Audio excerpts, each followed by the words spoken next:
होळकर शेतकरी कर्जमुक्ती योजना 2026 ही योजना शासनानं जाहीर करून 2 जून 2026ला एक GR काढलेला आहे। आपल्याला माहीत आहे, ज्यावेळेस निवडणुकीचा काळ होता त्यावेळेस हेच आपले महाराष्ट्राचे मुख्यमंत्री देवेंद्र फडणवीस शेतकऱ्याचा 7/12 कोरा कोरा कोरा शेतकऱ्यांचा 7/12 कोरा कोरा कोरा करणार असे म्हणून या शेतकऱ्याला आश्वासन दिलं।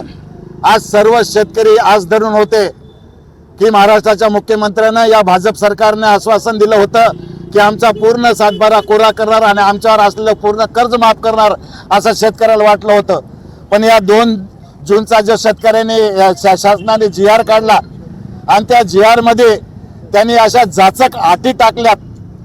या अटीमुळे शेतकऱ्याची कर्जमाफी तर होतच नाही तर केवळ या बँकेचा थकबाकी वसूल करण्याचा कार्यक्रम या शासनानं आता आयोजित केलेला आहे। म्हणून या ठिकाणी आम्ही या GRचे शिवसेना उद्धव बाळासाहेब ठाकरे पक्षातर्फे आम्ही जिल्हाधिकाऱ्यासमोर होळी केलेली आहे आणि कुठल्याही परिस्थितीमध्ये जोपर्यंत सरसगट कर्ज माफ होणार नाही आणि शेतकऱ्यांचा 7/12 कोरा होणार नाही तोपर्यंत उद्धवजीचे आम्हाला आदेश सक्त आदेश आहेत, तोपर्यंत आम्ही आंदोलन करत राहणार आणि कुठल्याही परिस्थितीमध्ये शेतकऱ्याचा 7/12 कोरा करून घेणार।